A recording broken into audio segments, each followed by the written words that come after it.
तो पिछले एपिसोड में हमने देखा पॉल रोडियस को एक मैजिक इंस्ट्रक्टर की जॉब के लिए रोआ सिटी भेजता है। हालांकि उसके वहां पहुंचते ही बात बहुत ज्यादा बिगड़ जाती है, जिसके बाद रोडियस एरिस को डिसिप्लिन में लाने के लिए एक प्लान बनाता है। जिसके बाद वो सर्वेंट असली की डापस लाकर पूरे प्लान पर पानी फेर देता है और रोडियस और एरिस को मुसीबत में डाल देता है। पर हम देखते हैं कि एंड मौके पर गिलीन आकर उन दोनों को मौत के मुंह से बचा लेती है। अब आगे। This video sponsored by Bilibili comics. Bilibili comics एक फ्री ऑफिशियल ऐप और वेबसाइट है कॉमिक्स रीड करने के लिए। यहाँ पर हजारों कॉमिक्स अवेलेबल है जिन्हें आप पढ़ सकते हैं, वो भी एकदम फ्री में। यहाँ आपको बहुत सारे डिफरेंट जॉनर की कॉमिक्स मिलेंगी, रोम कॉम, एक्शन, थ्रिलर और हॉरर से लेकर थोड़ी वैसी वाली भी। डिस्क्रिप्शन और पिन कमेंट में इसकी वेबसाइट का लिंक मिल जाएगा। वीडियो को पूरी देखने के बाद चेकआउट करना मत भूलिएगा। तो एपिसोड की शुरुआत में हमें दिखाया जाता है रोडियस और फिलिप्स को, जो कि एरिस के किडनैप इंसिडेंट के बारे में बात कर रहे होते हैं। फिलिप्स रोडियस को उसके लिए काफी अप्रिशिएट करता है, पर रोडियस कहता है चीजें मेरी वजह से बिगड़ी थी, पर मुझे एक बात समझ नहीं आई। एरिस को किडनैप करना समझ आता है, पर उसके साथ मुझे क्यों? ये सुनकर फिलिप रोडियस को जवाब देता है, तुम ग्रे रेड फैमिली का हिस्सा हो तो तुम्हें फिजिकली और पॉलिटिकली काफी तरीकों से इस्तेमाल किया जा सकता है। तुम समझ रहे हो ना मैं क्या कह रहा हूँ? रोडियस कहता है हाँ मैं समझ गया। जिसके बाद रोडियस अपने मन में सोचता है इस हादसे का पूरा श्रेय गिलेन को मिलेगा, और ये इसलिए ताकि सबको पता लग जाए कि बोरियस ग्रे रेड फैमिली में एक स्वॉर्ड किंग है और बाकी की ग्रे रेड फैमिली को मेरे बारे में पता ना चले। इन सब के बाद हम देखते हैं कि वहाँ पर एक लेडी आती है, जिसे देखकर फिलिप कहता है ओह हिल्डा, गुड मॉर्निंग। हिल्डा भी रिप्लाई में फिलिप को गुड मॉर्निंग डार्लिंग कहती है। फिलिप हिल्डा को रोडियस से इंट्रोड्यूस कराते हुए कह रहा होता ये रोडियस मेरे कजन पॉल का बेटा। फिलिप रोडियस को बताता है कि हिल्डा उसकी वाइफ है। रोडियस उठता है और हिल्डा को बोरियस फैमिली के वे में ग्रीट करता है और अपना नाम बताता है। इसके बाद रोडियस हिल्डा के बूब्स को देखकर एक अश्लील स्माइल देता है। रोडियस को बिना भाव दिए हिल्डा वहाँ से चली जाती है। जिसके बाद वहाँ पर एक आदमी आता है और बहुत जोर से कहता है मैंने सुना है पॉल का बेटा यहाँ पर आया। जिसके बाद वो आदमी रोडियस से कहता है पॉल के बेटे होते हुए तुम काफी समझदार हो, तुम यहाँ रह सकते हो। इसके बाद एक दूसरा आदमी रोडियस को बताता है कि वो आदमी फिट्टोआ किंगडम का राजा है, सॉरस बोरियस ग्रे रेड, और ये फिलिप के पापा हैं। इसके बाद सॉरस रोडियस से कहता है क्या एरिस को बचाने वाले तुम ही हो? रोडियस झूठ बोलते हुए कहता है नहीं मैंने कुछ नहीं किया, उसे तो गिले ने बचाया। रोडियस के मुंह से झूठ सुनकर सॉरस को गुस्सा आता है और वो उस पर चिल्लाने लगता है, लेकिन तभी रोडियस कहता है ये सब मुझे फिलिप ने करने को कहा था। ये सब सुनकर सॉरस फिलिप का नाम काफी जोर से लेता है। फिलिप अपना नाम सुनकर सॉरस के आगे उसके पैरों में बैठ जाता है, लेकिन तभी सॉरस उसे काफी जोर से हिट करता है और उससे कहता है क्या अपनी बेटी को बचाने वाले से इस तरह पेश आओगे? पंच खाने के बाद फिलिप काफी पोलाइटली कहता है डैड, रोडियस ग्रे रेड फैमिली का हिस्सा है, उसका गलत फायदा उठाया जा सकता है, इसलिए मैं ना सकिया। ये सुनकर सॉरस का गुस्सा शांत हो जाता है और वो कहता है अगर ऐसी बात है तो ठीक है। ये देखकर रोडियस कहता है ये बिल्कुल एरिस जैसे है, इससे भी पंच मारने के बाद माफी नहीं मांगी। रोडियस ये सब सोच ही रहा होता है, लेकिन तभी सॉरस कहता है रोडियस मुझे तुमसे एक फेवर चाहिए। रोडियस उसके पास जाकर बैठ जाता है और कहता है हाँ बताइए ना। सॉरस रोडियस से एरिस को मैजिक सिखाने को कहता है। उसका बिहेवियर देखकर रोडियस कहता है एरिस बिल्कुल इस पर गई है, और इसके बाद वो कहता है कि एरिस को अगर मैजिक सीखना है तो उससे मुझसे खुद आकर पूछना चाहिए ना। यह सुनने के बाद सॉरस को गुस्सा आ जाता है, लेकिन तभी रोडियस जल्दी जल्दी बोलता है क्या आप सच में चाहेंगे कि एरिस बड़े होकर एक ऐसी इंसान बने जो फेवर के लिए एक प्लीज तक ना बोल सके? रोडियस की बातें सुनकर सॉरस कहता है कि तुम सही कह रहे हो, और ये कहकर वो एरिस को काफी जोर से आवाज लगाता है। आवाज सुनकर एरिस वहां पर आती है और आने के बाद वो सॉरस से कहती है ग्रैंडपा क्या आपने पूछ लिया? लेकिन जवाब में सॉरस कहता है कि अगर तुम्हें कोई फेवर चाहिए तो तुम्हें रिक्वेस्ट करनी चाहिए। ये सुनकर एरिस काफी घमंड से रोडियस से कुछ कहने लगती है, लेकिन बीच में ही सॉरस उसे रोककर कहता है क्या ये सही तरीका है? और इसके बाद एरिस अपने बालों को अलग तरीके से पकड़कर थोड़ा बहुत बीस्ट के स्टाइल में बोलती है प्लीज एरिस को मैजिक सिखा दो ना। सॉरस से तरीका देखकर काफी खुश होता है और एरिस से कहता है अगर तुम इतने प्यार से पूछोगी तो वो जरूर सिखाएगा। रोडियस को एक आदमी कहता है लॉर्ड सॉरस को बीस्ट बहुत पसंद है, इसलिए ये सब। रोडियस कहता है मैं सिखा तो दूंगा, लेकिन कोई फेवर इस तरह मांगता है क्या? और इसके बाद हम देखते हैं कि रोडियस गिलेन और एरिस को मैजिक सिखा रहा होता है, और एरिस चैंटिंग करके एक फायरबॉल बना लेती है, जिससे वो काफी खुश होती है। रोडियस को भी ये देखकर अच्छा लगता है। इसके बाद सीन चेंज होता है और हम देखते हैं कि रोडियस एक छोटा सा स्टैचू बनाता है, और हमें पता लगता है कि उसने रॉक्सी का स्टैचू कंप्लीट किया है, जिसमें उसने काफी मेहनत लगाई थी।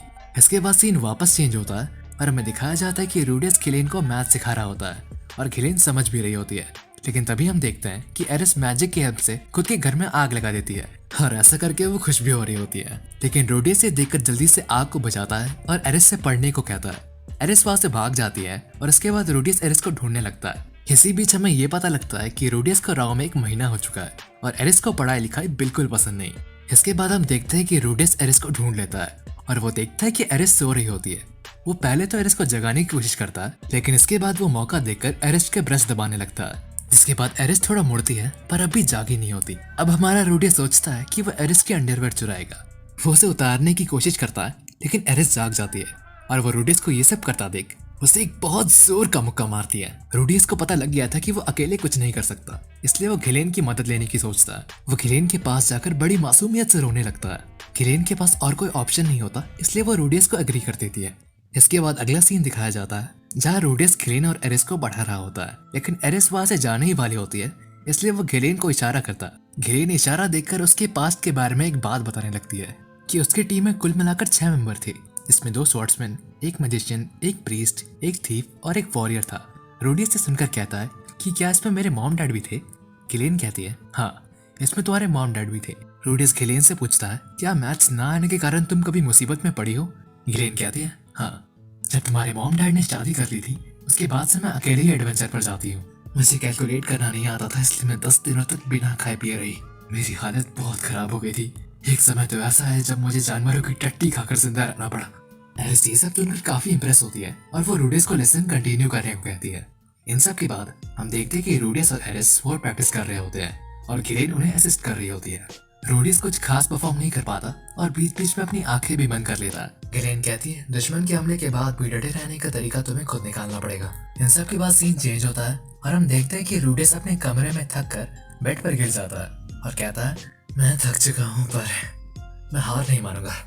इन सब के बाद सुबह का सीन दिखाया जाता है जिसमें रोडियस घिलेन और एरिस को पढ़ा रहा होता है, लेकिन बीच में एरिस को गुस्सा आ जाता है और वो रोडियस को पीटने आगे बढ़ती है। रोडियस समझ जाता है कि उसने उन्हें ब्रेक नहीं दिया, इसलिए अब वो पिटेगा। इसके बाद सीन चेंज होता है और हम देखते हैं कि रोडियस, घिलेन और एरिस कहीं बाहर साथ में जा रहे होते हैं। रोडियस एरिस को देखकर कहता है आप इन कपड़ों में काफी सुंदर लग रही हो यंग लेडी, लेकिन एरिस बस उसे पंच करके आगे बढ़ने लगती है। तभी हम देखते हैं कि रोडियस को एक शॉपकीपर आवाज लगाता है। रोडियस आवाज सुनकर उसकी तरफ देखता है। वो शॉपकीपर उससे कहता है आपने काफी बढ़िया कपड़े पहन रखे हैं, क्या आप लॉर्ड की फैमिली से हैं?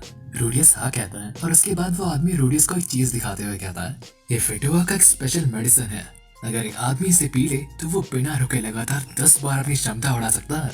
इसके बाद वो कहता है कि अगर एक लड़की इसे पी ले तो वो बेड पर गिरकर पक्का अपनी टांगे फैला देगी। ये 10 गोल्ड कॉइंस का है।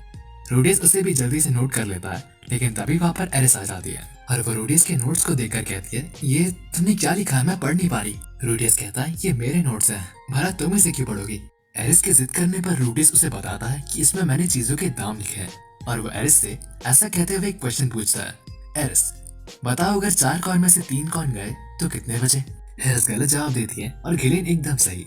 एरिस इस बात से थोड़ा नाराज हो जाती है, लेकिन रोडियस बाद में उसे मना लेता है। इन सब के बाद अगला सीन दिखाया जाता है जिसमें रोडियस एक बुक को देखकर उसकी प्राइस नोट करता है। कैलकुलेट करे तो 1 गोल्ड कॉइन 1 लाख येन के बराबर है। वो बुक 7 गोल्ड कॉइन की होती है, इसलिए रोडियस को वो बुक बहुत महंगी लगती है। लेकिन तभी वहाँ पर एरिस आती है और वो रोडियस से पूछती है कि क्या तुम्हें वो बुक चाहिए? रोडियस कहता है हाँ, लेकिन मेरे पास उतने पैसे नहीं है। एरिस रोडियस से कहती है कि मैं तुम्हें वो बुक दिला सकती हूँ। रोडियस उससे पूछता है क्या तुम्हारे पास पैसे हैं? एरिस कहती है नहीं, पर मैं ग्रैंडपा से मांग लूंगी। ये सुनकर रोडियस बुक लेने से मना कर देता है और एरिस से कहता है अगर तुम्हारे पास खुद के पैसे ना हो तो ऐसा नहीं करना चाहिए। ये सुनकर एरिस रोडियस से पूछती है तुम्हारे पास तो होंगे ना, तुम्हें तो पैसे मिलते हैं। रोडियस कहता है हाँ, पर उतने नहीं। तुम्हें क्या लगता है मुझे कितने पैसे मिलते होंगे? एरिस गेस करती है 5 गोल्ड कॉइन्स। रोडियस बताता है कि उसको सिर्फ 2 सिल्वर कॉइन मिलते हैं और घिलेन को 2 गोल्ड कॉइन। रोडियस एरिस से कहता है चिंता मत करो, मैं फिलिप से पूछूंगा कि वो तुम्हें पॉकेट मनी दे दे। और ये सुनकर एरिस बहुत ज्यादा खुश होती है। इन सब के बाद सीन चेंज होता है और हम देखते हैं कि रोडियस, एरिस और घिलेन घर जा रहे होते हैं, लेकिन रास्ते में रोडियस आसमान की तरफ एक उड़ता हुआ कैसल देखता है, जिसे देखकर वो एकदम शॉक हो जाता है। रोडियस को देखकर घिलेन कहती है इतना चौंक क्यों गए? वो पेरेगिस फ्लाइंग कैसल है, तुम्हें इसके बारे में नहीं पता था क्या? जिसके बाद एरिस और घिलेन रोडियस को उसकी स्टोरी बताने लगते हैं। वो बताते हैं पेरेगिस उन हीरोज में से था जिसने लैपलेस को हराया था। वो बहुत ज्यादा ताकतवर थे। रोडियस ये सुनकर कहता है ये स्टोरी मैंने कहीं तो सुनी हुई है, शायद बचपन में मेरे मॉम डैड से। मैं एक दिन वहाँ जरूर जाना चाहूंगा। इसके बाद सीन चेंज होता है और हम देखते हैं कि रूडियस उन दोनों को पढ़ा रहा होता है और एरिस काफी अच्छा करती है। इसके बाद हम देखते हैं कि एरिस उसे वो मेडिसिन देती है, ये कहकर कि ये मेरी तरफ से एक गिफ्ट। तुम इसे बहुत ज्यादा घूर रहे थे तो मुझे लगा कि तुम्हें ये चाहिए होगा। रूडियस उसे फटाफट ले लेता है, लेकिन एरिस उससे पूछती है ये है क्या। रूडियस बात को घुमाने लगता है और वहां से भागने की कोशिश करता है, लेकिन गिलेन उसे पकड़ लेती है। इसी बीच रूडियस से वो मेडिसिन गिर जाती है, जिसे देखकर वो बहुत दुखी हो जाता है। इन सब के बाद भी रूडियस बताता नहीं कि वो मेडिसिन एक्चुअली क्या है, इसलिए गिलेन रूडियस को पकड़ती है और एरिस उसे गुदगुदी करने लगती है। अंत में रूडियस अपने मन में कहता है, उसके बाद मुझे इस मेडिसिन का राज छुपाने में बहुत बहाने लगे, लेकिन अभी के लिए बस खुश हूँ कि मेरे लेसन्स काम कर रहे हैं। जाने से पहले बिली कॉमिक्स को चेकआउट करना ना भूले। वेबसाइट का लिंक आपको नीचे डिस्क्रिप्शन और पिन कमेंट में मिल जाएगा।